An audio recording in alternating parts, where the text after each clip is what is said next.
Durante el huracán de 1928, una viuda con 6 hijos pequeños huyó colina arriba, llevando al menor amarrado al pecho, buscando refugio en una casa que todos decían estar maldita. La tormenta rugía afuera, pero lo que escuchó adentro fue aún más perturbador. El suelo está hablando», murmuró el hijo mayor, señalando el centro de la sala.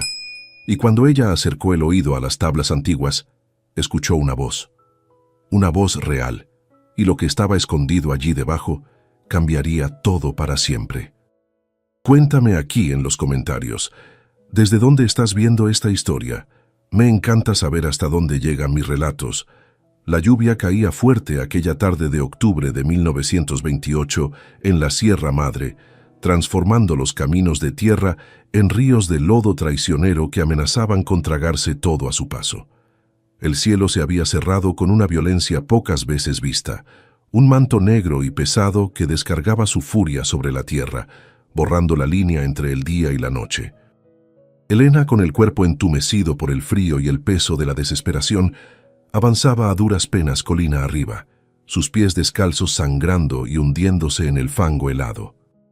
Llevaba a su hijo más pequeño, José, atado firmemente a su pecho, con un rebozo empapado que ya no ofrecía calor, mientras con una mano arrastraba a la pequeña Ana y con la voz, quebrada por el viento, instaba a Juan, María y Luis a no detenerse, a no rendirse ante la brutalidad de la tormenta que parecía querer arrancarlos de la montaña.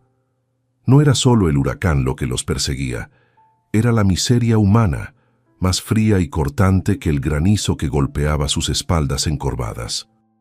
Esa misma mañana, el capataz de la hacienda los había echado a la calle como si fueran basura, sin importarle la tormenta que se avecinaba ni los años que el difunto esposo de Elena había entregado a esas tierras.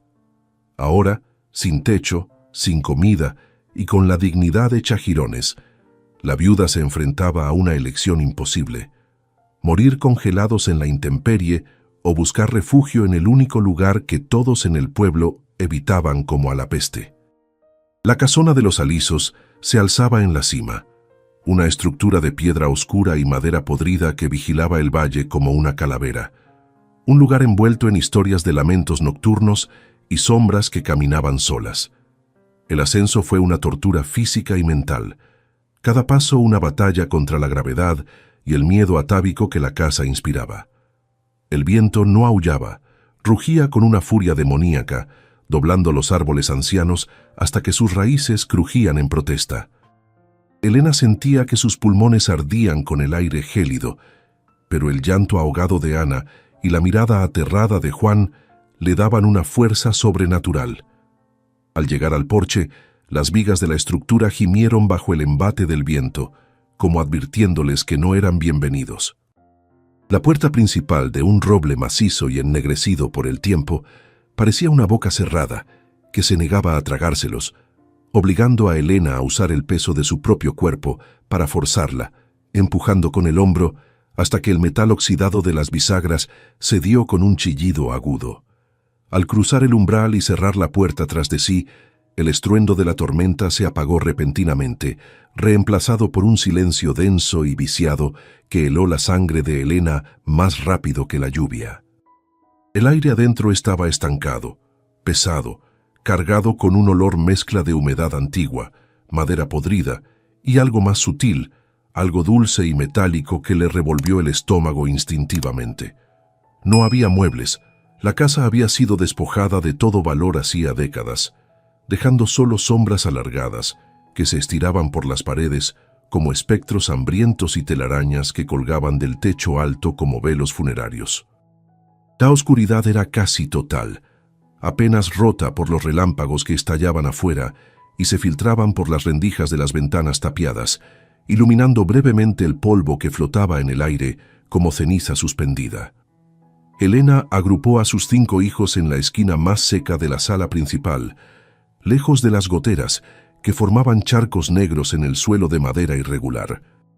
Los envolvió con las pocas mantas raídas que había logrado salvar en su huida, frotando sus brazos y piernas para devolverles algo de calor, susurrando oraciones y promesas de seguridad que ella misma no creía del todo.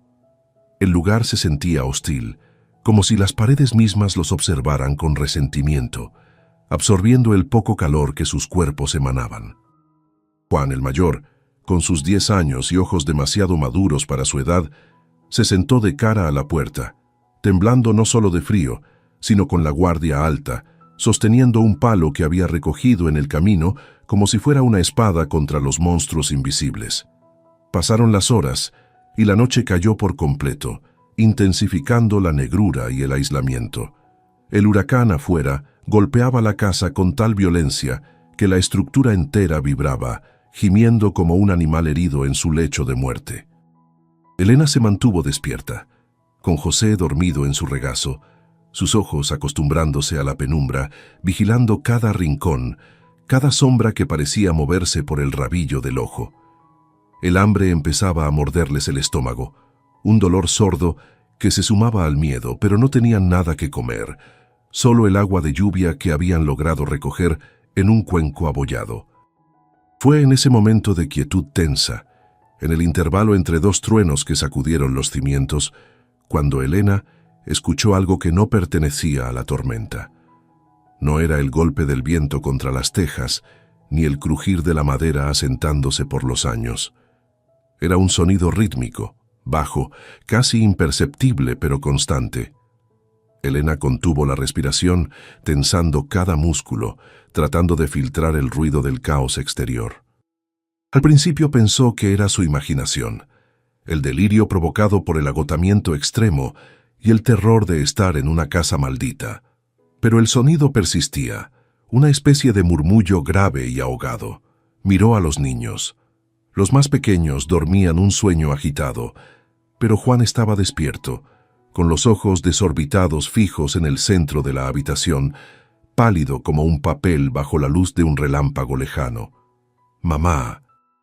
Ya susurró el niño, su voz apenas un hilo de aire señalando hacia el suelo con un dedo tembloroso. El suelo está hablando. Elena sintió un escalofrío recorrerle la columna vertebral, una sensación eléctrica que erizó el vello de su nuca. No quiso creerle, quiso decirle que era el viento silbando entre los cimientos de piedra, que las casas viejas hacen ruidos extraños, que todo estaba en su cabeza. Pero entonces lo escuchó con claridad, aprovechando una pausa en la lluvia. Un lamento. No era un animal, ni el viento, ni la madera.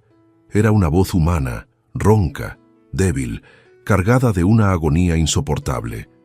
Elena depositó suavemente a José en los brazos de su hermana María y se arrastró a gatas hacia el centro de la sala, con el corazón golpeándole las costillas como un martillo.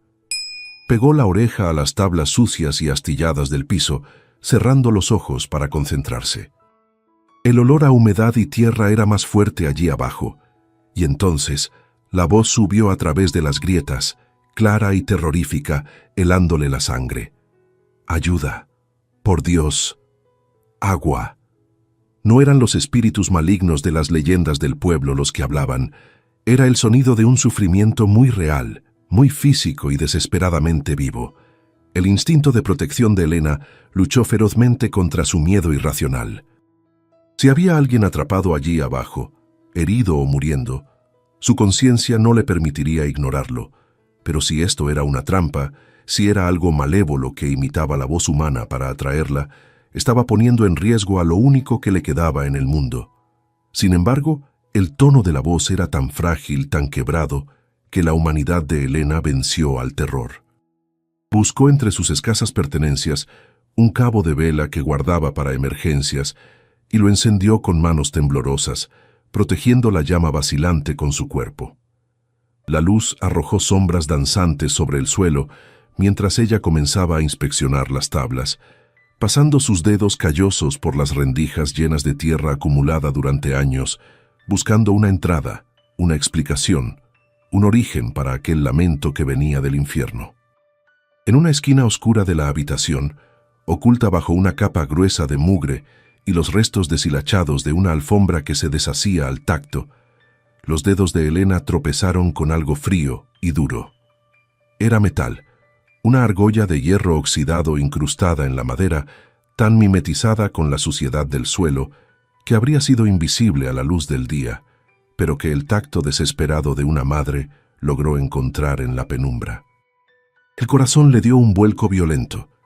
Aquello no era un defecto de la construcción, era una entrada deliberada, un acceso a las entrañas de la casa que alguien se había molestado en ocultar muy bien. Limpió frenéticamente la tierra con el dobladillo de su falda, revelando el contorno cuadrado de una trampilla, una boca sellada que guardaba el secreto de aquel lamento agonizante. Juan se acercó gateando, con los ojos muy abiertos reflejando la llama de la vela, entendiendo sin palabras que su madre había encontrado el origen del miedo. Elena agarró la argolla con ambas manos, sintiendo el óxido morderle la piel de las palmas, y tiró con todas sus fuerzas.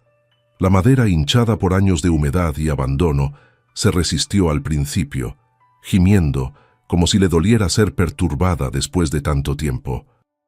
Juan puso sus pequeñas manos junto a las de su madre y tiró también apretando los dientes, uniendo su fuerza infantil a la desesperación de ella. Con un crujido seco que sonó como un disparo en el silencio de la casa, la trampilla cedió, levantándose apenas unos centímetros, pero lo suficiente para liberar una bocanada de aire viciado que golpeó a Elena en el rostro, un hedor insoportable a encierro, a enfermedad y a desechos humanos que la hizo toser y cubrirse la nariz con espanto.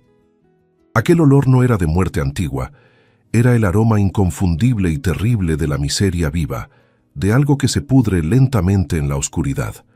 Elena contuvo las ganas de vomitar y con un último esfuerzo supremo terminó de abrir la pesada tapa de madera, dejándola caer hacia atrás con un golpe sordo. El agujero negro se abría ante ellos como una garganta infinita, tragándose la poca luz de la vela. Desde las profundidades, el sonido de unas cadenas arrastrándose sobre la tierra provocó que los niños más pequeños, que observaban desde la esquina, rompieran a llorar de nuevo. Elena alzó la vela, temblando, y la bajó lentamente hacia el abismo, temerosa de lo que la luz pudiera revelar, imaginando monstruos, espectros o demonios, pero la realidad que sus ojos encontraron fue mucho más cruel que cualquier leyenda sobrenatural. El círculo de luz iluminó un sótano estrecho de tierra apisonada, húmedo y frío como una tumba abierta, y allí, en el centro, encadenado por el tobillo a un grueso poste de madera que sostenía los cimientos de la casa, había una figura humana, o lo que quedaba de ella. Era un hombre, o al menos lo había sido alguna vez. Ahora parecía un esqueleto cubierto de piel grisácea y tensa, acurrucado en posición fetal sobre un montón de paja sucia. Su cabello y barba, blancos y enmarañados, le llegaban hasta la cintura ocultando gran parte de su desnudez esquelética. Al sentir la luz, la criatura alzó una mano huesuda para protegerse los ojos, cegada por un resplandor que probablemente no había visto en años, y emitió aquel gemido ronco que Elena había escuchado a través del piso. El terror de Elena se transformó instantáneamente en una compasión dolorosa y furiosa. No había fantasmas en la casona de los alisos. Había una víctima, un mártir olvidado por el mundo. Sin pensarlo dos veces, entregó la vela a Juan y deslizó sus piernas por el hueco de la trampilla, ignorando el miedo a la altura o a lo desconocido, impulsada por la necesidad urgente de socorrer a aquel ser. Sus pies tocaron el suelo blando del sótano y el frío de la tierra penetró sus suelas desgastadas. El ambiente abajo era sofocante, pesado, cargado con la respiración dificultosa del prisionero. Se acercó despacio, con las manos en alto para mostrar que no quería hacer daño, murmurando palabras suaves como las que usaba para calmar a sus hijos cuando tenían pesadillas. El hombre retrocedió arrastrándose hasta que la cadena se tensó, mirándola con ojos que eran dos pozos de locura y miedo, ojos que habían olvidado la forma de un rostro humano bondadoso. Agua, graznó. Su voz era como el sonido de hojas secas pisadas. Elena asintió, con lágrimas quemándole los ojos ante tal degradación. Gritó hacia arriba pidiéndole a Juan el cuenco con agua de lluvia. Cuando lo tuvo en sus manos, se arrodilló junto al anciano y le acercó el borde a los labios agrietados. Él bebió con desesperación, atragantándose, derramando el líquido sobre su barba sucia, temblando violentamente como si aquel simple acto de beber fuera lo más intenso que le hubiera ocurrido en una eternidad. Al terminar, se dejó caer de espaldas, exhausto, mirando a Helena como si fuera un ángel aparecido en el infierno. «¿Quién es usted?», preguntó Helena en un susurro, apartando suavemente el cabello sucio de la frente del anciano, notando las cicatrices de viejas heridas y la marca profunda que el grillete de hierro había dejado en su tobillo, donde la piel estaba en carne viva. El hombre tardó en responder. Su mente parecía vagar en una niebla espesa, luchando por recuperar recuerdos, palabras, identidad. Finalmente, sus ojos se enfocaron en ella con una lucidez repentina y aterradora. «Rodrigo», susurró. «Soy don Rodrigo de la Vega». Helena se quedó helada, su mano suspendida en el aire. El nombre resonó en su cabeza con la fuerza de un trueno. Don Rodrigo de la Vega, el antiguo dueño de todas las tierras del valle, el hombre justo y respetado que, según la historia oficial, había muerto de un ataque al corazón hacía 5 años. La revelación golpeó a Helena con una brutalidad que la dejó sin aliento. Todos en el pueblo recordaban el funeral, el ataúd cerrado, el luto riguroso de su único hijo, Braulio, quien había heredado todo. Braulio, el mismo hombre cruel y déspota que esa misma mañana había ordenado echar a Helena y a sus hijos de su humilde vivienda sin piedad alguna. La verdad se armó en la mente de Helena como un rompecabezas macabro. Braulio no había enterrado a su padre, lo había encerrado aquí, en este sótano olvidado, fingiendo su muerte para apoderarse de la fortuna y gobernar las tierras con puño de hierro, dejando que el anciano se pudriera en vida, mientras él vivía en la opulencia de la hacienda principal. Él, mi hijo, balbuceó don Rodrigo, confirmando las sospechas de Helena, las lágrimas surcando la suciedad de sus mejillas. Me trajo aquí, dijo que estaba enfermo, me encadenó como a un perro. Helena sintió una oleada de náuseas y rabia. Había estado temiendo a los espíritus de la casa, cuando el verdadero monstruo era un hombre de carne y hueso que caminaba libre por el pueblo, recibiendo el respeto de todos mientras mantenía a su propio padre en estas condiciones infrahumanas. El anciano explicó con frases entrecortadas que una sirvienta le había estado tirando sobras de comida por un respiradero oculto durante años, manteniéndolo apenas con vida por piedad, pero que ella había dejado de venir hacía días, quizás despedida o muerta, condenándolo a morir de hambre y sed en la oscuridad absoluta. Mientras Helena procesaba el horror de la situación, el sonido de la tormenta arriba pareció cambiar. Ya no era solo el viento y la lluvia golpeando la casa, había otro sonido rítmico y pesado que se acercaba a través del barro del camino. Cascos de caballo. Helena alzó la vista hacia el cuadrado de luz de la trampilla, donde el rostro pálido de Juan la miraba con terror renovado. «Mamá», susurró el niño, «alguien viene». Helena sintió el pánico cerrarle la garganta. Braulio. Tenía que ser él. Seguramente venía a comprobar si la tormenta o el hambre habían terminado finalmente con su padre, aprovechando el caos del clima para deshacerse del cuerpo sin testigos.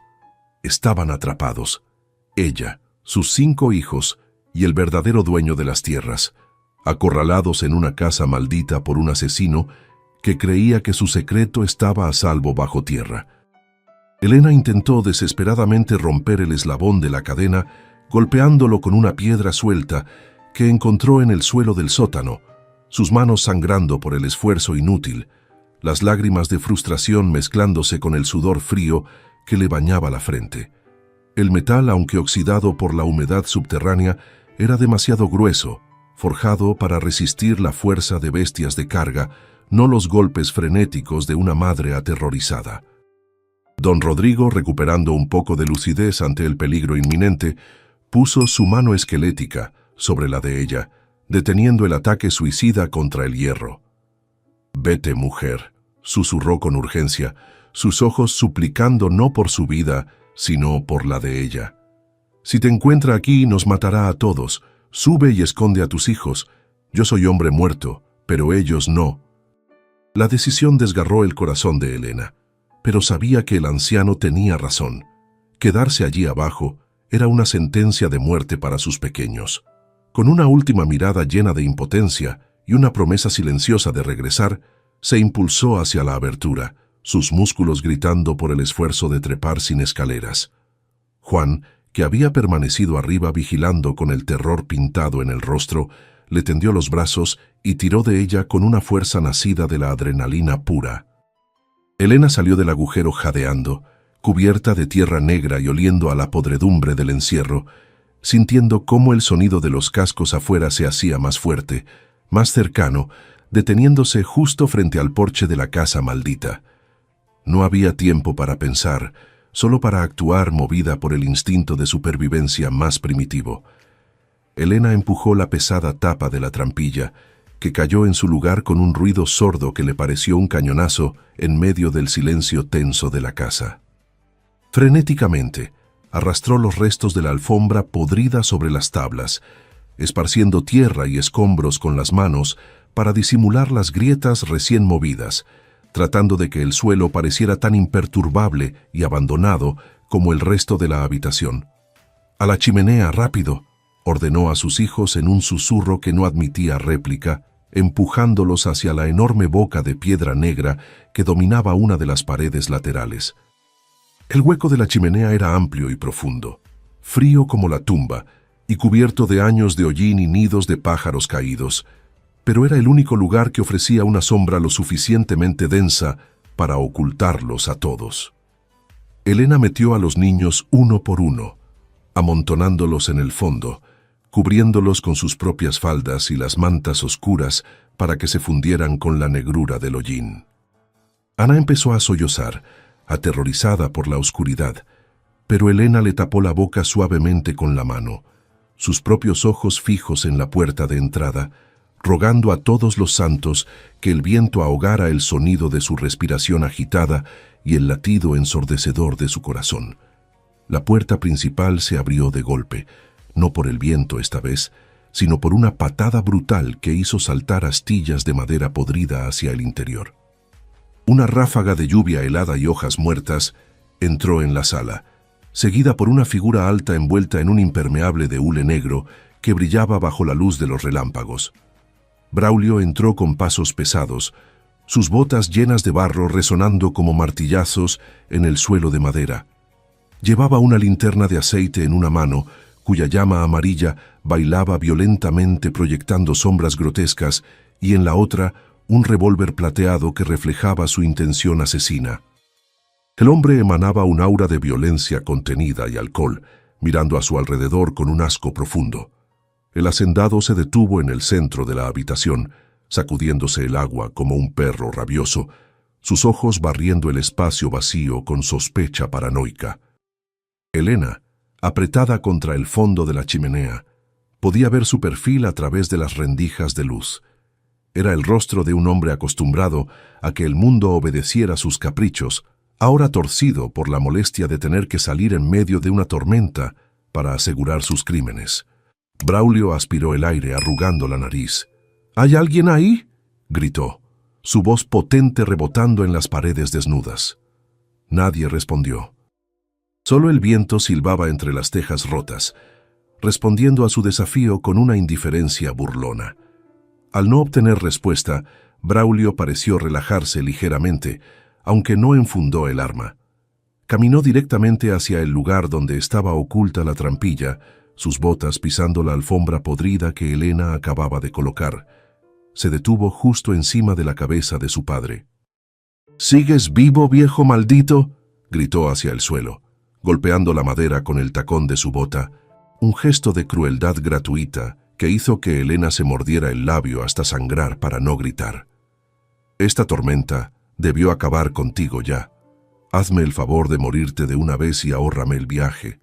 Su voz goteaba veneno, una mezcla de odio filial y la impaciencia de quien espera una herencia que cree merecer por derecho divino. Desde abajo no llegó ningún sonido.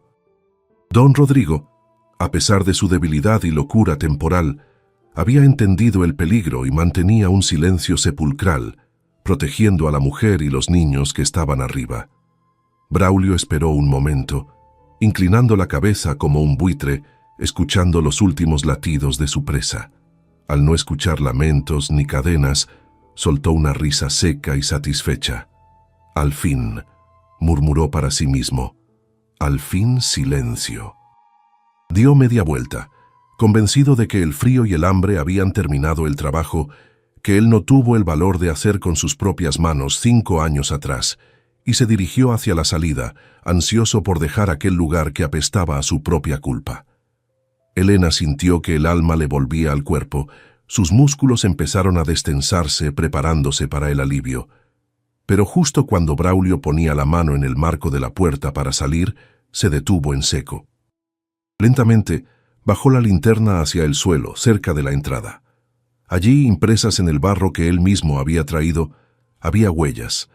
No las suyas grandes y pesadas, sino huellas pequeñas, de pies descalzos y diminutos.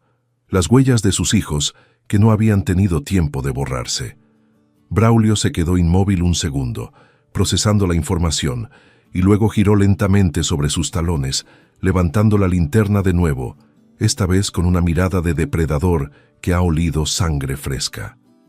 «Vaya, vaya», siseó cerrando la puerta de golpe con el pie para cortar cualquier vía de escape, encerrándolos con él en la penumbra.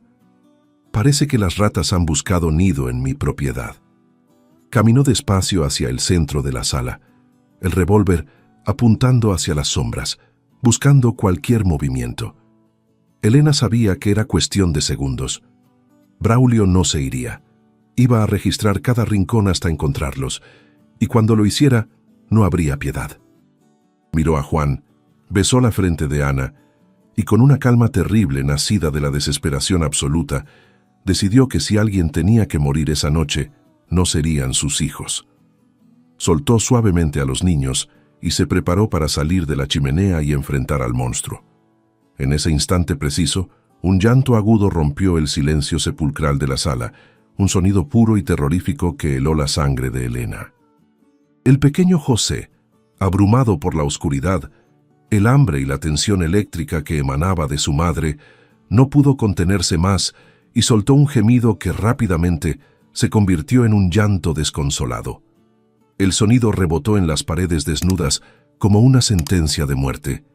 Braulio giró la cabeza bruscamente hacia la chimenea, con una sonrisa torcida y cruel dibujándose en sus labios bajo la luz temblorosa de la linterna. Ya no necesitaba buscar. Su presa se había revelado sola.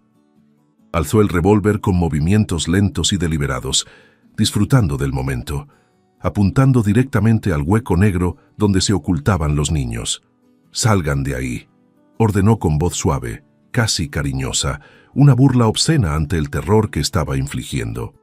«Salgan antes de que empiece a disparar a ciegas y le dé a uno de los pequeños por accidente». Elena no esperó un segundo más. Salió de las sombras con la dignidad de una reina destronada, interponiéndose físicamente entre el cañón del arma y el refugio de sus hijos. Se irguió cuán alta era, sus ropas mojadas y sucias pegadas al cuerpo, el cabello revuelto por la tormenta, enmarcando un rostro pálido pero feroz. «No les haga daño», dijo, y su voz, aunque temblorosa, tenía el filo del acero. «Son solo niños, no han hecho nada». Braulio la miró con un destello de reconocimiento en sus ojos inyectados en sangre. Bajó ligeramente la linterna para iluminarle la cara, cegándola momentáneamente. «¿Tú?» soltó una carcajada seca, incrédula. «La viuda de los harapos. Te eché de mis tierras esta mañana y vienes a infestarlas de nuevo como una plaga. Tienes agallas, mujer, o eres increíblemente estúpida». «Solo buscábamos refugio de la tormenta, señor». «El camino estaba bloqueado y los niños se congelaban», mintió Elena, tratando desesperadamente de desviar la atención del sótano, de lo que había visto, de lo que sabía. «Nos iremos ahora mismo. No hemos tocado nada. No hemos visto nada». Dio un paso hacia adelante, con las manos abiertas en señal de sumisión, intentando guiar la mirada de Braulio lejos de las tablas sueltas del suelo. Pero el hacendado no era tonto. Era un hombre consumido por la paranoia de sus propios crímenes. Sus ojos se entrecerraron, escaneando la habitación, notando la alfombra mal colocada, el rastro de tierra fresca que Elena no había logrado limpiar del todo. La mentira flotaba en el aire, tan frágil como el humo. ¿No han visto nada?, repitió él con tono venenoso. ¿Entran en mi casa, se esconden como ratas y esperan que crea que no han metido las narices donde no deben? Braulio avanzó un paso, el suelo de madera crujiendo bajo sus botas pesadas, el revólver ahora apuntando directamente al pecho de Elena. La malicia en su rostro se endureció, transformándose en una resolución asesina. «Nadie entra aquí y sale vivo, mujer», siseó amartillando el arma con un clic metálico que resonó en el vacío de la sala. «Has visto demasiado, o verás demasiado. No puedo correr ese riesgo. Mi padre, mi legado, no voy a perderlo todo por una pordiosera y sus bastardos». Elena sintió que el tiempo se detenía.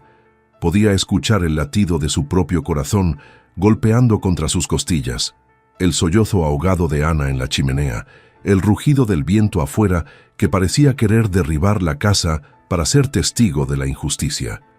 Sabía que iba a morir, pero su mente trabajaba frenéticamente, buscando una forma de salvar a los niños, una distracción, un milagro. El hacendado dio otro paso, colocándose peligrosamente cerca del centro de la habitación, justo sobre la zona donde la madera estaba más oscurecida por la humedad de las goteras y debilitada por la reciente manipulación de la trampilla. Se sentía invencible, un dios con un arma frente a una mujer indefensa. «Despídete», gruñó, disfrutando del terror en los ojos de ella. Pero entonces, la casa misma pareció rebelarse contra su opresor. No fue un trueno lo que sacudió el aire, sino un crujido estructural, profundo y agonizante. Las vigas podridas debajo de los pies de Braulio, que habían soportado décadas de abandono y el peso de un secreto terrible, finalmente se rindieron. La madera cedió con un estruendo de astillas rompiéndose, como huesos quebrándose bajo una presión inmensa. La expresión de triunfo de Braulio se transformó en una máscara de sorpresa absoluta en una fracción de segundo. El suelo desapareció bajo sus pies.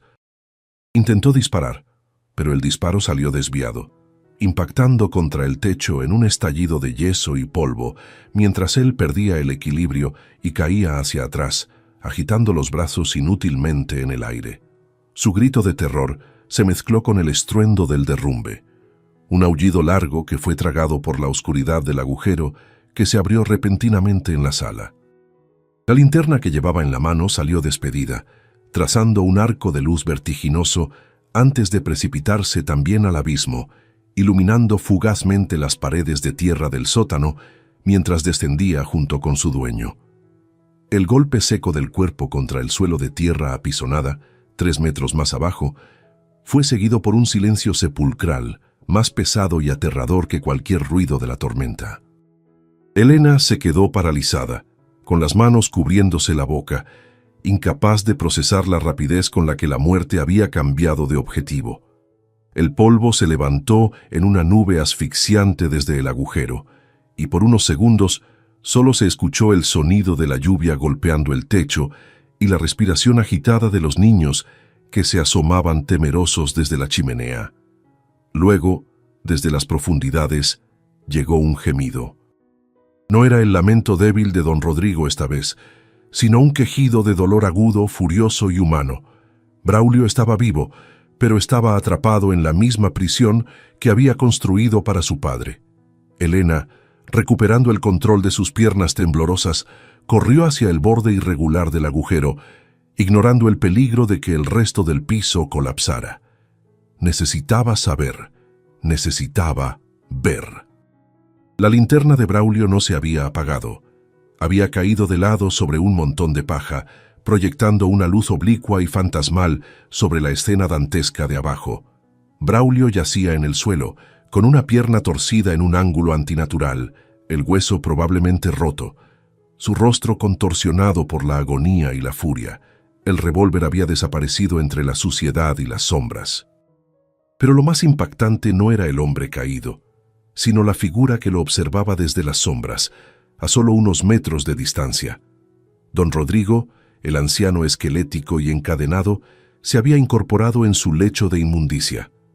La luz de la linterna iluminaba su rostro demacrado, y en sus ojos, que momentos antes solo reflejaban locura y desesperación, ahora había una claridad terrible. Miraba a su hijo, al hombre que le había robado la vida y la dignidad, retorciéndose en el suelo a sus pies. No había odio en su expresión, ni tampoco la satisfacción de la venganza. Solo había una tristeza infinita, profunda como el océano, la tristeza de un padre que ve en lo que se ha convertido su propia sangre. Braulio, al alzar la vista y encontrarse con los ojos de su víctima, dejó de gemir. El terror puro reemplazó al dolor en su rostro. Para él, en su culpa y delirio, aquello debía parecer el juicio final, el fantasma de su pecado viniendo a reclamarlo. Elena se apartó del borde, respirando entrecortadamente, sintiendo que las fuerzas la abandonaban ahora que la adrenalina se disipaba. Había terminado. El monstruo estaba en la jaula. Se giró hacia sus hijos, que habían salido de su escondite, y la miraban con ojos grandes y asustados esperando una señal. «Estamos bien», les dijo, y su voz se quebró en un sollozo de alivio. «Estamos a salvo». Afuera, como si la naturaleza hubiera estado esperando este desenlace, la intensidad del viento comenzó a disminuir. La lluvia seguía cayendo, pero ya no con la furia de un castigo bíblico, sino con la constancia de una limpieza necesaria. El amanecer estaba cerca, y con él la oportunidad de bajar al pueblo y contar una verdad que sacudiría los cimientos de todo lo que conocían. El silencio que siguió a la caída de Braulio no era de paz, sino de una tensión suspendida, como la cuerda de un violín a punto de romperse bajo una presión invisible. Elena se apartó del borde del abismo, temblando incontrolablemente, y corrió hacia sus hijos, envolviéndolos en un abrazo protector que buscaba borrar el horror que sus ojos infantiles acababan de presenciar. Abajo, en la oscuridad opresiva del sótano, los gemidos de dolor del hacendado se habían convertido en un murmullo rítmico y patético, intercalado con el sonido metálico de las cadenas de su padre, quien, en un acto de misericordia incomprensible para cualquiera que no hubiera sufrido tanto, parecía haberle acercado un poco de paja podrida para apoyar la cabeza. La casa, antes un monstruo que rugía con el viento y crujía con malicia, ahora parecía contener la respiración, avergonzada de los secretos inconfesables que había guardado en sus entrañas durante tanto tiempo, mientras la tormenta afuera comenzaba a replegarse lentamente, derrotada por la resistencia feroz de una madre. Elena sabía que no podían quedarse allí indefinidamente, pero su conciencia no le permitía abandonar al anciano a su suerte, ni arriesgarse a que Braulio, en un arrebato de furia desesperada y adrenalina, encontrara la forma de salir de su prisión. Buscó frenéticamente tablones sueltos, restos de muebles rotos y piedras en las otras habitaciones vacías, arrastrándolos con una fuerza que nacía del miedo puro, para improvisar una barrera precaria alrededor del agujero irregular, una advertencia física para cualquiera que entrara por error. Se asomó una última vez al borde, con el corazón comprimido en un puño, y susurró hacia la oscuridad con voz quebrada: «Volveré, don Rodrigo. Le juro por la vida de mis hijos que volveré con ayuda». El anciano alzó la mano esquelética, en un gesto débil que podía ser de bendición o despedida, mientras su hijo, delirando por el dolor agudo de la pierna fracturada, balbuceaba amenazas inconexas que se perdían en la humedad asfixiante de su propia celda. Las horas que restaban hasta el amanecer fueron las más largas de la vida de Elena, una vigilia helada marcada por el goteo constante del techo y el castañeteo incesante de los dientes de los niños. Se sentó de espaldas a la pared más sólida, con el pequeño José dormido pesadamente en su regazo, y un trozo de madera a modo de garrote apretado en la mano derecha, vigilando la entrada y el agujero en el suelo con la ferocidad de una loba acorralada. Su mente repasaba una y otra vez lo sucedido, tratando de encontrarle sentido a la maldad pura que había descubierto, a la avaricia capaz de devorar los lazos de sangre y enterrar a un padre en vida por unas monedas de oro. El miedo a que nadie en el pueblo le creyera, a que la acusaran de locura por el hambre, o incluso de intentar asesinar al patrón, comenzó a roerle las entrañas como un ácido, pero al mirar las caras sucias y exhaustas de sus hijos, supo que la verdad era su única arma y su único escudo. Cuando los primeros rayos de un sol pálido y lavado atravesaron las rendijas de las ventanas tapiadas, revelando el polvo que danzaba en el aire viciado como fantasmas diminutos, Elena se puso en pie, con el cuerpo entumecido y dolorido hasta la médula. Despertó a los niños con una suavidad que contrastaba con la urgencia de la situación, limpiándoles las caras con el borde de su rebozo húmedo, y les dio el último trago de agua de lluvia que quedaba en el cuenco. «Vámonos», dijo con voz ronca sin mirar atrás. Salir de la casa fue como emerger de una pesadilla hacia un mundo que había sido borrado y vuelto a dibujar por la mano violenta de Dios. El aire era frío y limpio, con ese olor penetrante a tierra mojada, resina de pino y ozono, que sigue a las grandes tormentas. El paisaje era desolador, con árboles centenarios arrancados de raíz y caminos borrados por el lodo, pero para Elena, esa devastación natural era preferible al horror humano encerrado entre esas 4 paredes de piedra gris. El descenso hacia el pueblo fue un calvario físico de lodo y escombros, un desafío que puso a prueba la resistencia de sus piernas temblorosas y mal alimentadas. El camino se había convertido en un tobogán de barro resbaladizo y traicionero, obligándolos a agarrarse de ramas espinosas y raíces expuestas para no rodar colina abajo hacia el barranco.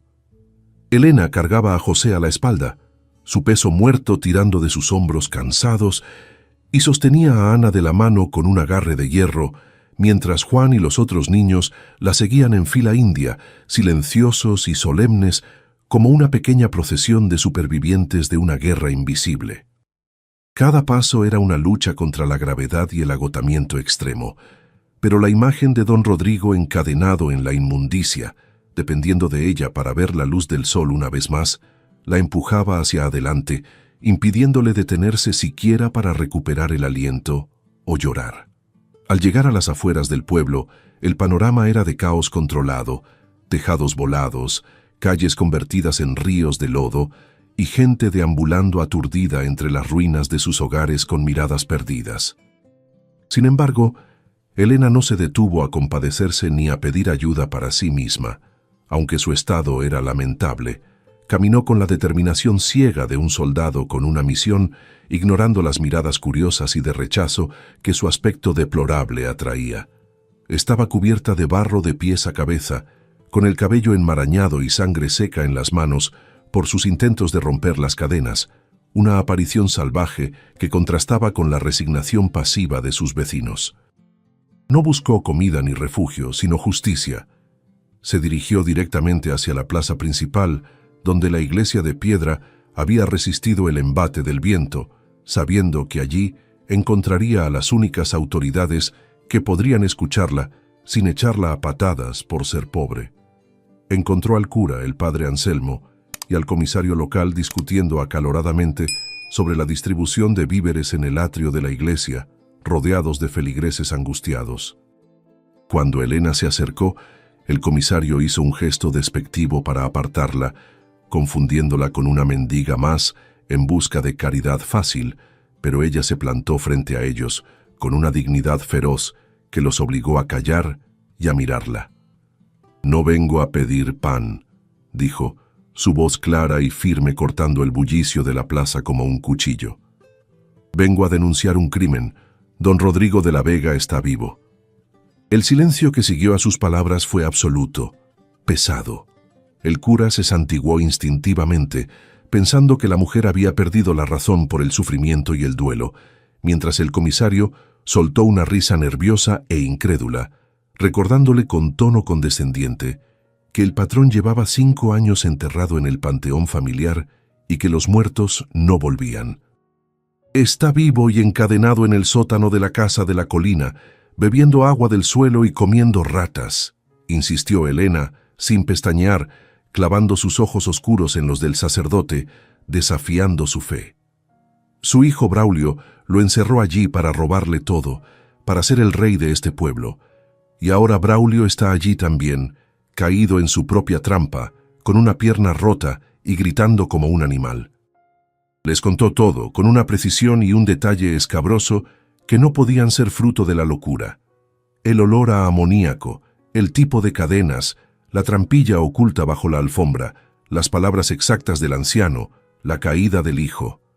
Habló con tal fuerza y convicción que la duda comenzó a agrietar la incredulidad pétrea de los hombres. El comisario, aunque escéptico por oficio y conveniencia, no pudo ignorar la mención de Braulio, quien no había sido visto en el pueblo desde antes de la tormenta y cuyo caballo había aparecido solo, ensillado y nervioso, cerca del río esa misma mañana. Se organizó una partida de rescate con una rapidez nacida más de la curiosidad morbosa y el deber legal que de la fe real en el relato fantástico de Elena. El comisario reunió a 2 de sus hombres armados con rifles. El padre Anselmo insistió en ir con su estola morada y los óleos sagrados por si acaso, y el médico del pueblo se unió con su maletín de cuero, murmurando sobre histeria colectiva y alucinaciones por hambre. Elena dejó a sus hijos al cuidado de las monjas de la iglesia, prometiéndoles con un beso en la frente que volvería pronto y que todo estaría bien, y guió a los hombres colina arriba. El ascenso fue tenso y silencioso. Nadie hablaba, pero las miradas que se intercambiaban a sus espaldas estaban cargadas de sospecha y temor. Sin embargo, a medida que se acercaban a la casona de los alisos y veían la puerta abierta golpeando contra el marco y las huellas frescas de caballo que Elena había descrito, la atmósfera cambió, cargándose de un presagio oscuro y pesado que erizó la piel de los hombres más valientes. Al cruzar el umbral de la casa maldita, el grupo se detuvo en seco, golpeado por el mismo olor nauseabundo a encierro y podredumbre humana que había recibido a Elena el día anterior, amplificado ahora por el calor del día que avanzaba. El silencio de la casa ya no era vacío, estaba habitado por una presencia densa, sufriente y palpable. Elena, sin dudar ni un segundo, los condujo hacia el centro de la sala, señaló el agujero irregular en el suelo rodeado de escombros y se apartó para dejarles ver la verdad con sus propios ojos. El comisario se acercó con la linterna en alto, iluminando el abismo con mano temblorosa, temiendo lo que encontraría. Desde abajo, un rostro pálido, sudoroso y contorsionado por el dolor, se giró hacia la luz, y una voz conocida, pero quebrada por la agonía y la humillación, gritó: «¡Sáquenme de aquí, malditos inútiles!». Era Braulio, pero lo que hizo que el padre Anselmo cayera de rodillas rezando en latín no fue el hacendado herido, sino la figura bíblica, esquelética y terrible, que estaba sentada en las sombras detrás de él, observándolos con ojos antiguos y juzgadores. El rescate fue una operación torpe y lúgubre, marcada por el asco y una fascinación horrorizada que mantenía a los hombres trabajando en un silencio casi religioso. Tuvieron que buscar cuerdas en los establos abandonados de la propiedad e improvisar un sistema de poleas utilizando las vigas del techo que aún resistían, las mismas que habían escuchado los lamentos de don Rodrigo durante 5 años interminables. El comisario bajó primero, con un pañuelo atado sobre la nariz, para filtrar el hedor a amoníaco y desesperación, enfrentándose a la realidad física del infierno que Braulio había construido bajo los pies de todos.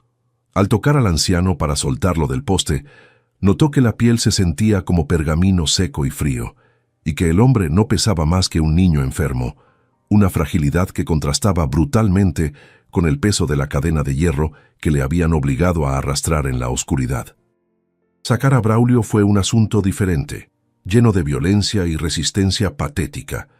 El hacendado, a pesar de su pierna rota y su situación indefendible, no dejó de gritar insultos y amenazas de despido, aferrándose a una autoridad que se había evaporado en el momento en que la luz del sol tocó el fondo del sótano. Cuando finalmente lo izaron a la superficie, sucio, cubierto de sus propios desechos, y con el rostro contorsionado por el dolor y la furia, no parecía un señor feudal, sino una bestia acorralada y rabiosa. Los hombres del pueblo lo miraron no con respeto, sino con una mezcla de repulsión y lástima, viendo por primera vez al hombre pequeño y cruel que se escondía detrás del dinero y el apellido, despojado de todo poder por la verdad que ahora salía a la luz. Pero fue la extracción de don Rodrigo lo que detuvo los corazones de los presentes y transformó el ambiente de un rescate policial a una escena de misticismo trágico. Al salir del agujero, llevado en brazos por el médico y el cura, como si fuera una reliquia sagrada y frágil, la luz del mediodía golpeó su rostro por primera vez en un lustro.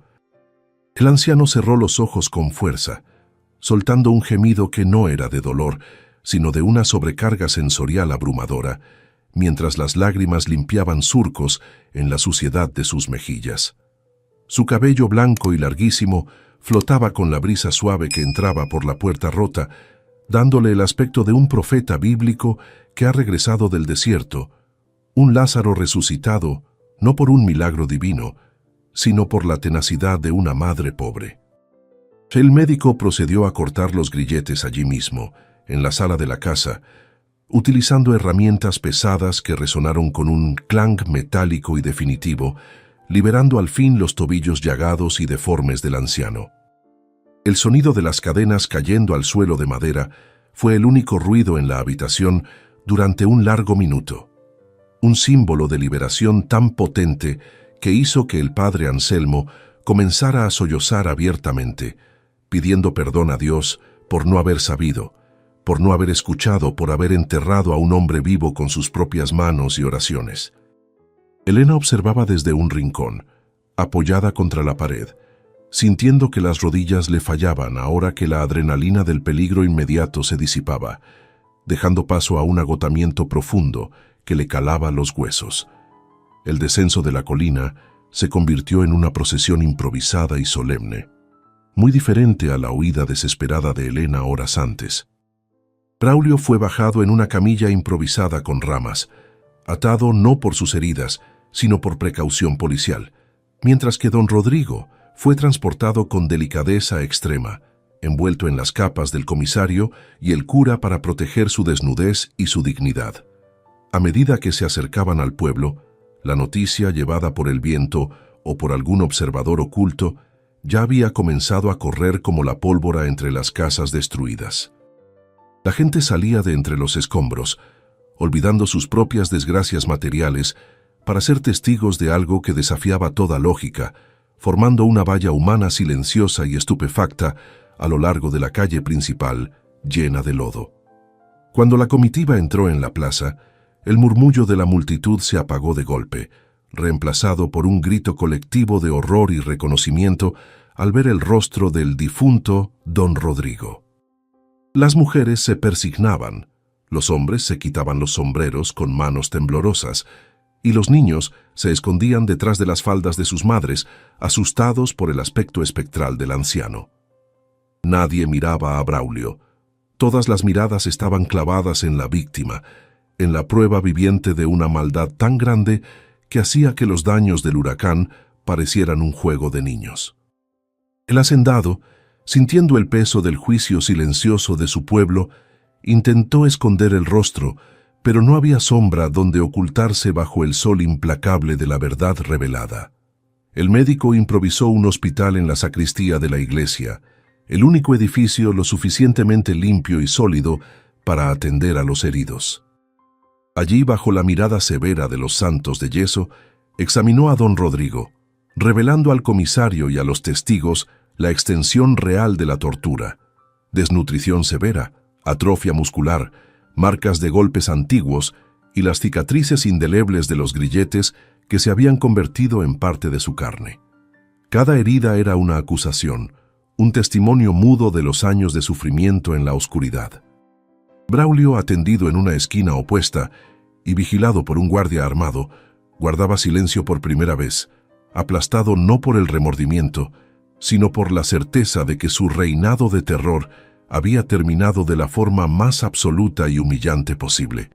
Elena se había quedado fuera, sentada en los escalones de piedra del atrio, abrazando a sus hijos que habían corrido hacia ella en cuanto la vieron bajar. No quería entrar, no quería protagonismo ni agradecimientos. Solo quería sentir el calor de los cuerpos pequeños de Ana y José, asegurarse de que la pesadilla había terminado y de que el monstruo ya no podía hacerles daño. Sin embargo, la puerta de la iglesia se abrió, y el padre Anselmo salió buscándola con la mirada, haciéndole un gesto urgente para que entrara. «Quiere verte, hija», dijo el sacerdote con voz suave. «No se deja curar si no estás tú presente. Dice que eres su ángel de la guarda». Elena dudó, sintiéndose sucia y pequeña, pero la mano de Juan apretando la suya le dio el valor para levantarse y entrar nuevamente en la historia. Al acercarse a la camilla donde yacía don Rodrigo, el anciano abrió los ojos que ahora brillaban febriles pero lúcidos y buscó la mano de Elena con la suya, áspera y fría. No dijo nada al principio, simplemente sostuvo su mano con una fuerza sorprendente, aferrándose a ella como a un ancla en medio de la tormenta de su regreso a la vida. Luego, con la voz ronca y quebrada por el desuso, susurró una sola palabra que resonó en la sacristía silenciosa, una palabra que valía más que todo el oro que su hijo había codiciado: «Gracias». Braulio, desde su rincón, giró la cabeza para mirar la escena, y en sus ojos hubo un destello de algo que podría haber sido envidia, al ver que una mujer pobre y un anciano moribundo compartían una conexión humana que él, con todo su poder robado, nunca había conocido. La noticia del crimen de Braulio y el milagroso rescate de don Rodrigo se extendió mucho más allá del pueblo, llegando a las ciudades vecinas y a las autoridades regionales antes del anochecer. Periodistas, jueces y curiosos comenzaron a llegar, convirtiendo el pequeño pueblo devastado en el centro de atención del Estado. Pero en medio del caos mediático y legal, Elena se mantuvo firme y discreta, centrada únicamente en alimentar a sus hijos y buscar un lugar seco donde pasar la noche, sin saber que su acto de valentía ya había sembrado la semilla de un cambio radical en su destino. Aquella noche, mientras el pueblo dormía un sueño inquieto bajo la vigilancia de la luna, la casona de los Alisos se alzaba en la colina, ya no como un lugar de miedo, sino como un monumento vacío a la justicia divina, esperando ser reclamada por la vida. La noche cayó sobre el pueblo con un peso distinto al de las noches anteriores. Ya no era una oscuridad cargada de miedo a la tormenta o a los fantasmas, sino un manto de reflexión y vergüenza colectiva. Los vecinos, aquellos mismos que habían cerrado sus puertas a Elena cuando mendigaba trabajo, se acercaban ahora a las escalinatas de la iglesia con ollas de caldo caliente, mantas secas y ropa limpia, movidos por una mezcla de caridad genuina y culpa inconfesable. Elena aceptaba las ofrendas con una dignidad silenciosa, priorizando siempre a sus hijos, alimentando a Juan y a María con sus propias manos, asegurándose de que el pequeño José estuviera abrigado, sin permitir que la súbita atención la embriagara ni le hiciera olvidar quienes la habían despreciado horas antes.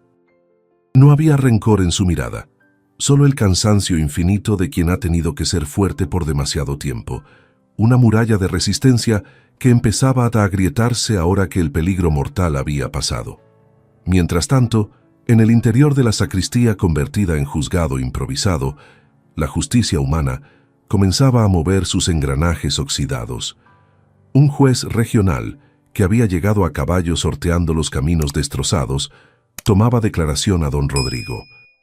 El anciano, aunque débil físicamente, poseía una claridad mental afilada por años de meditación forzosa en la oscuridad.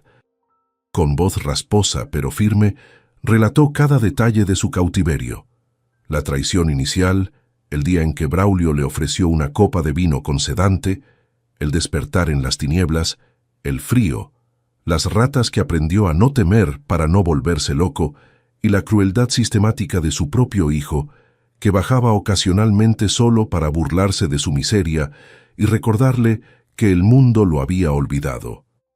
Cada palabra era un clavo más en el ataúd de la reputación de Braulio, quien escuchaba desde su camilla, pálido y sudoroso, incapaz ya de sostener la mirada de nadie. Braulio intentó, en un último acto de desesperación patética, alegar demencia, gritando que su padre estaba loco, que todo era una conspiración de la viuda y el cura para robarle sus tierras. Pero sus gritos sonaban vacíos, carentes de la autoridad que el dinero le había comprado durante tanto tiempo. El juez, un hombre severo de bigote gris que conocía a don Rodrigo desde la juventud, no necesitó escuchar mucho más. La evidencia física en el cuerpo del anciano y la propia pierna rota de Braulio, consecuencia de la justicia poética de la casa misma, eran pruebas irrefutables. Ordenó que el hacendado fuera trasladado inmediatamente a la cárcel del distrito bajo custodia armada, negándole incluso el consuelo de ser atendido en un hospital privado. Cuando los guardias lo levantaron, Braulio miró a Elena a través de la puerta abierta, y en sus ojos ya no había odio, solo el terror absoluto de un hombre que sabe que ha perdido su alma. La salida de Braulio del pueblo fue un espectáculo sombrío. Lo subieron a una carreta de mulas, esposado de manos y pies, irónicamente similar a como él había mantenido a su padre. La gente se agolpó en las calles para verlo partir, pero no hubo insultos ni piedras. El silencio era mucho más condenatorio. Era el silencio de un pueblo que se daba cuenta de que había permitido que un monstruo gobernara sus vidas, cegados por el brillo del oro y el miedo al poder. Elena observó la escena desde la distancia, abrazando a Ana, sintiendo cómo un nudo antiguo se desataba en su pecho.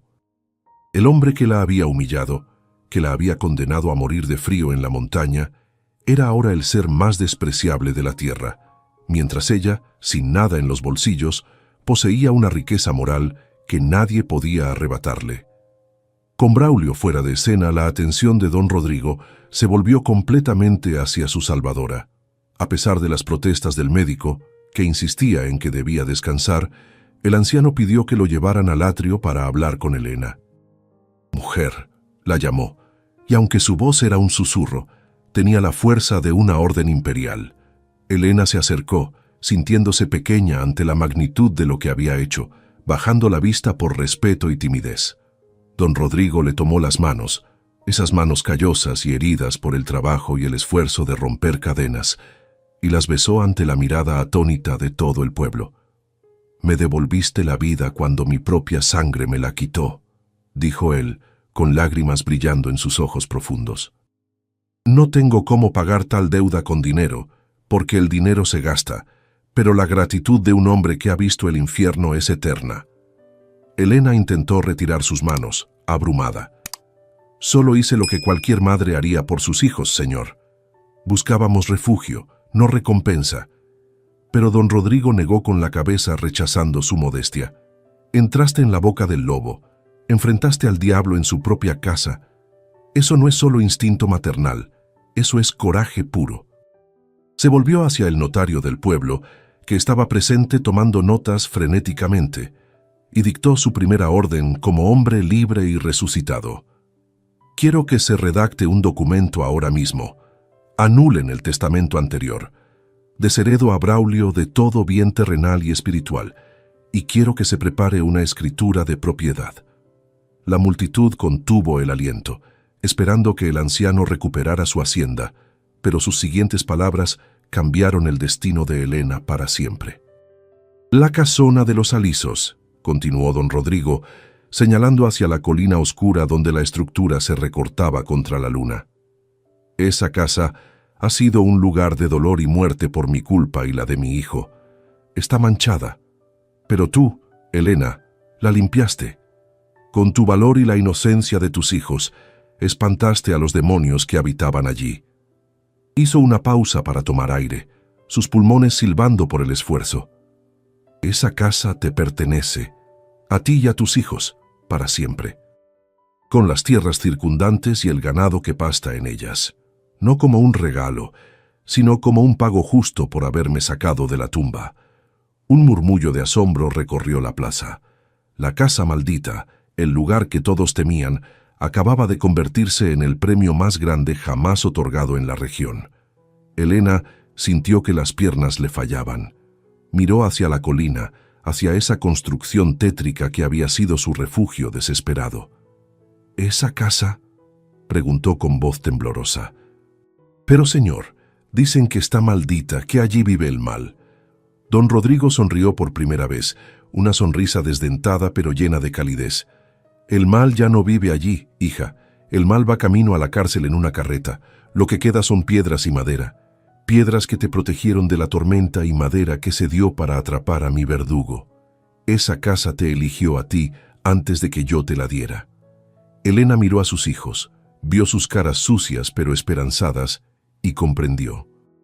La casa no era un monstruo, había sido una víctima más, igual que don Rodrigo, igual que ella. Aquella noche Elena no durmió en la calle. El padre Anselmo le ofreció una habitación decente en la casa parroquial mientras se formalizaban los papeles y se organizaba la limpieza de la casona. Pero antes de retirarse, Elena hizo una petición que sorprendió a todos por su sencillez y su falta de rencor. Pidió que alguien subiera a la casa de la colina para tapar el agujero del sótano y asegurarse de que las ventanas estuvieran bien cerradas, no por miedo a que algo saliera, sino para proteger lo que ahora era su hogar. «No quiero que entre más frío», dijo. «Mis hijos han pasado suficiente frío para una vida entera». Fue una declaración de intenciones. Iba a transformar aquel lugar de horror en un hogar cálido. Borraría las huellas de la prisión de don Rodrigo y llenaría el vacío con la risa de sus niños. A la mañana siguiente, la noticia de la donación se había extendido como un incendio forestal. Vecinos que antes la ignoraban se ofrecían ahora como voluntarios para ayudar a reparar el techo, limpiar los escombros y pintar las paredes de la casona. No lo hacían solo por congraciarse con la nueva dueña, sino porque la historia de Elena había tocado una fibra sensible en la comunidad, despertando una necesidad colectiva de redención. Querían ser parte del milagro, querían ayudar a borrar la mancha oscura que la familia de la Vega había dejado en la colina. Elena aceptó la ayuda con gratitud, pero dirigió los trabajos con mano firme. La primera orden fue demoler la trampilla y sellar el sótano para siempre, llenándolo de tierra bendita y piedras, enterrando el pasado literalmente bajo sus pies. La transformación de la casona de los Alisos no sucedió de la noche a la mañana, pero cada día que pasaba, el lugar perdía un poco más de su aspecto siniestro para ganar en calidez y vida. Elena trabajaba de sol a sol, no por obligación, sino por el placer profundo de saber que cada clavo que martillaba y cada pared que encalaba eran para el bienestar de su propia sangre. Las ventanas, que durante años habían estado tapiadas como ojos ciegos, fueron abiertas de par en par, permitiendo que el aire fresco de la sierra barriera el olor rancio del pasado y que la luz del sol inundara las habitaciones donde antes solo habitaban las sombras. El suelo de la sala principal, aquel que había ocultado el secreto más oscuro del pueblo, fue reparado con madera nueva y robusta, cubriendo para siempre la cicatriz del agujero y permitiendo que los niños corrieran sobre él sin miedo a que la tierra se los tragara de nuevo. Con el paso de las semanas, la reputación de la casa también comenzó a cambiar en la mente colectiva del pueblo. Ya no era el hogar de los lamentos, sino el escenario de un milagro moderno. La gente subía a la colina no para espiar con morbo, sino para llevar semillas, herramientas, o simplemente para saludar a la mujer que había tenido el coraje de enfrentar al diablo. Elena, que siempre había sido vista como una viuda invisible y necesitada, se erigió como una figura de respeto y autoridad moral, una matriarca joven con las manos callosas y la mirada limpia. Aceptaba la ayuda con gratitud, pero dejaba claro que ella era la dueña y señora de su destino, organizando la siembra en las tierras circundantes que ahora le pertenecían, decidida a que esas hectáreas volvieran a ser fértiles y productivas después de años de abandono. Los niños que habían entrado en esa casa como pequeños espectros aterrorizados y hambrientos florecieron con una rapidez asombrosa bajo la seguridad de un techo propio y la ausencia de miedo. Juan dejó de dormir con el palo al lado de su cama y poco a poco recuperó la sonrisa infantil que la pobreza le había robado demasiado pronto. Ana y los más pequeños llenaron los pasillos vacíos con risas y juegos, sus voces rebotando en las paredes de piedra y exorcizando cualquier vestigio de tristeza que pudiera quedar atrapado en el ambiente. La chimenea, que una vez sirvió de escondite desesperado contra un asesino, ahora ardía todas las noches con un fuego alegre y constante, cocinando guisos espesos y calientes que llenaban los estómagos y reconfortaban el alma. Don Rodrigo, aunque su salud quedó irremediablemente quebrantada por los años de cautiverio, se convirtió en una presencia constante y benévola en sus vidas. No podía subir la colina a menudo debido a su debilidad, pero enviaba carreta tras carreta, con muebles antiguos, ropa de calidad y juguetes para los niños, tratando de compensar con generosidad material el tiempo que su propio hijo le había robado. En las raras ocasiones en que visitaba la casona, se sentaba en el porche en una mecedora, con el pequeño José en su regazo, y miraba el horizonte con una paz absoluta, agradecido simplemente por sentir la brisa en la cara y escuchar el sonido de la vida a su alrededor. Para los hijos de Elena, él se convirtió en el abuelo que nunca tuvieron, una figura de sabiduría y cariño que les enseñaba sobre la tierra y la historia del valle. La justicia humana finalmente dictó sentencia sobre Braulio 3 meses después de la tormenta, en un juicio que fue seguido por toda la región con una atención febril. Fue condenado a 20 años de prisión por secuestro, intento de homicidio y fraude, una pena que cumpliría en la cárcel estatal, lejos de las comodidades que su dinero le había procurado siempre. La ironía de su destino no escapó a nadie. El hombre que había encerrado a su padre en un sótano oscuro pasaría el resto de su juventud y madurez encerrado en una celda de piedra, viendo el sol a través de barrotes, privado de la libertad que tanto despreció en los demás. Elena no asistió al juicio, no necesitaba verle la cara al monstruo para saber que ya no tenía poder sobre ella. Su victoria no estaba en la venganza, sino en la supervivencia y la prosperidad de su familia. El primer invierno en la casa restaurada fue una prueba de fuego que consolidó su sentido de pertenencia. Mientras el viento aullaba afuera recordando la noche del huracán, adentro reinaba una calidez inquebrantable.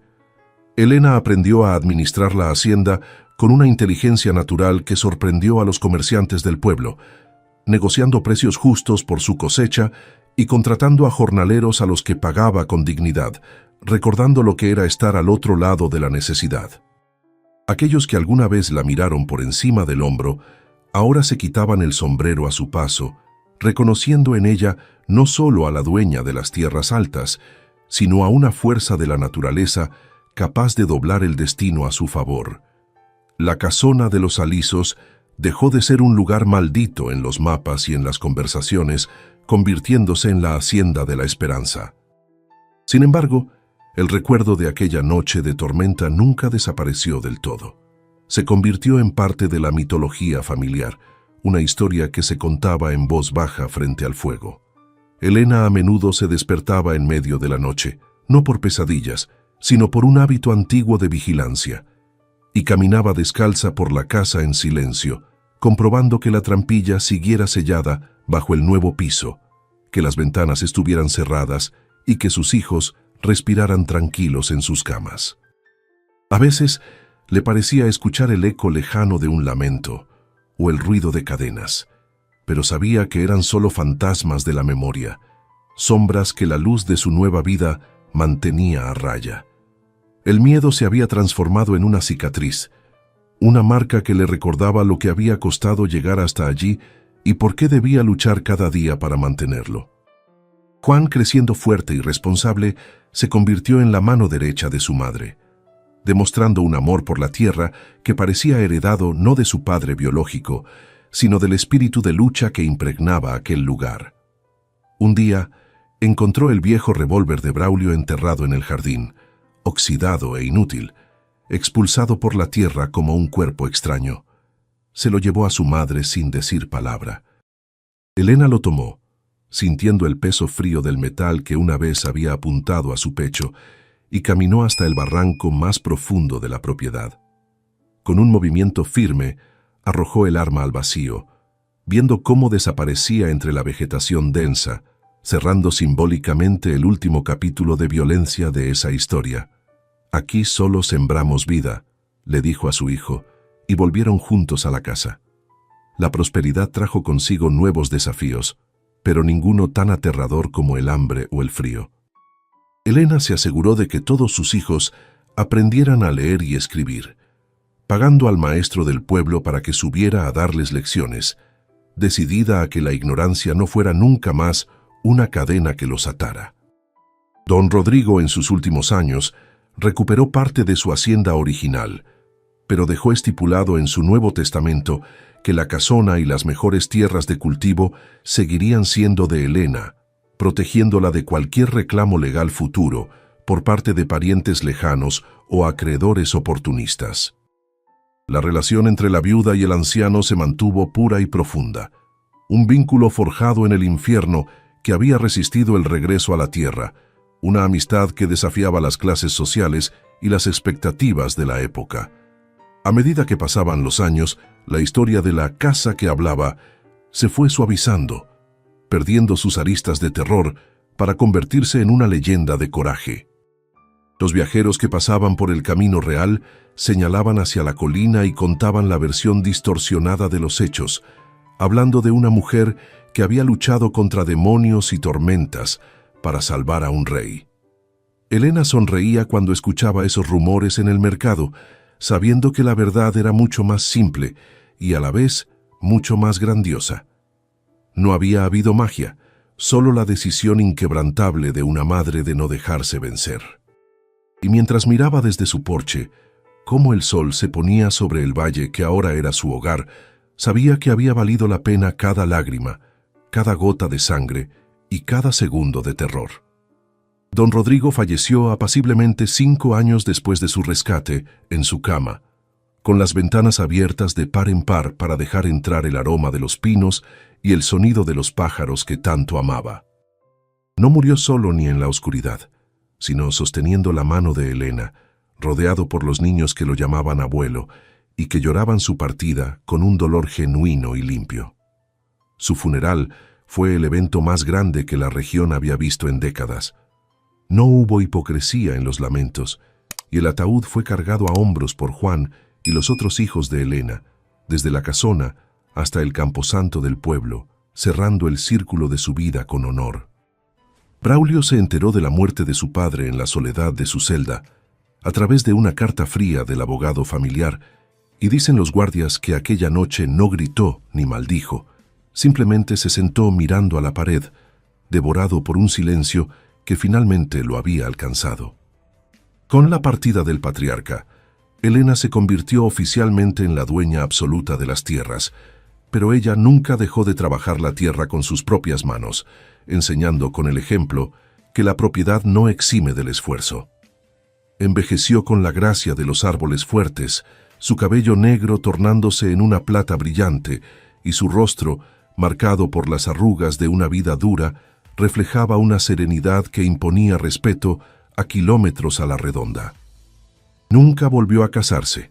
Decía que su corazón ya estaba lleno con el amor de sus hijos y la responsabilidad de la tierra, y que no había hombre que pudiera entender lo que ella había vivido en aquella noche de tormenta sin sentirse intimidado por su sombra. Sus hijos crecieron y tomaron sus propios caminos, aunque siempre orbitando alrededor de la casa materna como planetas alrededor del Sol. Juan se convirtió en un agrónomo respetado, introduciendo técnicas modernas que multiplicaron las cosechas. Ana estudió magisterio y volvió al pueblo para enseñar en la escuela que don Rodrigo había financiado antes de morir. Los más pequeños se hicieron cargo del ganado y del comercio. La casona de los Alisos, llena ahora de nietos, que corrían por los mismos pasillos donde una vez reinó el terror, se había transformado en el corazón palpitante de la familia, un refugio donde siempre había un plato de comida caliente para el viajero y una historia para el que quisiera escuchar.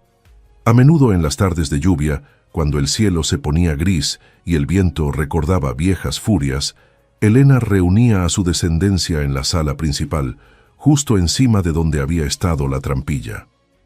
No les hablaba de monstruos ni de fantasmas para asustarlos, sino de la fragilidad de la condición humana y del peligro de la avaricia. Les contaba cómo el miedo puede ser una prisión más fuerte que cualquier cadena de hierro, y cómo la única llave para abrirla es la compasión. La historia de Braulio se convirtió en una advertencia moral, un cuento con moraleja sobre cómo un hombre puede tenerlo todo y perderlo por no tener alma, mientras que la historia de Don Rodrigo era la prueba de que la esperanza puede sobrevivir incluso enterrada bajo 3 metros de tierra. Elena vivió lo suficiente para ver cómo el pueblo cambiaba su nombre en honor a los sucesos de aquella época y cómo la leyenda de la viuda del huracán se asentaba en el folclore local. Pero para ella, la gloria nunca estuvo en el reconocimiento público, sino en los momentos de quietud. A veces bajaba sola al sótano, que ahora era una despensa fresca y bien iluminada llena de conservas y vinos, y tocaba el poste de madera donde había estado encadenado el anciano. No sentía miedo, solo una profunda gratitud por haber tenido la fuerza de bajar aquella noche. Sabía que si hubiera ignorado las voces, si hubiera elegido la seguridad de la ignorancia, su vida y la de sus hijos habría sido una historia de miseria continua. La verdadera tormenta, comprendió Elena al final de sus días, no había sido la lluvia ni el viento que azotaron la montaña en 1928. La verdadera tormenta era la indiferencia, la crueldad que permite que un hijo encierre a un padre o que un patrón eche a una familia a la calle. Ella había sobrevivido a ambas tormentas, la natural y la humana, y había salido de ellas no solo viva, sino renacida. La casa, con sus cimientos de piedra y su historia de sangre lavada, era su legado, un testamento de piedra que gritaba al mundo que el mal no tiene la última palabra mientras haya alguien dispuesto a encender una vela en la oscuridad. En su lecho de muerte, muchos años después, Elena pidió que abrieran las cortinas para ver la colina y el valle por última vez. Estaba tranquila, con la conciencia ligera de quien ha cumplido su misión en la tierra. Sus últimas palabras no fueron de miedo a la muerte, sino una instrucción simple a Juan. Cuida la casa, hijo, y nunca cierres la puerta a quien venga huyendo de la lluvia. Cerró los ojos y se dejó llevar, no hacia un final oscuro, sino hacia una luz que ella misma había ayudado a encender décadas atrás, reuniéndose quizás con don Rodrigo en algún lugar donde no existen cadenas ni sótanos fríos. La casona de los Alisos sigue en pie hoy en día, desafiando al tiempo y a los elementos, habitada aún por los descendientes de Elena. Dicen que en las noches de tormenta, cuando el viento aúlla y la electricidad falla, no se escuchan lamentos ni cadenas arrastrándose. Lo que se escucha, si uno presta atención y tiene el corazón limpio, es el sonido de una canción de cuna tarareada suavemente y el crujir reconfortante de la madera que protege a quienes duermen dentro. El horror se ha ido, limpiado por generaciones de amor y vida cotidiana, demostrando que un hogar no lo hacen las paredes, sino el coraje de quienes viven dentro de ellas. Esta historia nos recuerda que a veces los lugares que más tememos son los que guardan nuestra salvación, y que las voces que nos piden ayuda, por más aterradoras que parezcan, son oportunidades para demostrar nuestra humanidad. Elena no fue una heroína por tener superpoderes, sino por tener la valentía de escuchar cuando todos los demás tapaban sus oídos y por actuar cuando el miedo le decía que huyera. Nos enseña que la verdadera riqueza no está en el oro que Braulio codiciaba, sino en la capacidad de mirar a otro ser humano a los ojos y decirle: no estás solo. ¿Y tú? ¿Has escuchado una historia parecida a esta donde vives? Cuéntame aquí en los comentarios.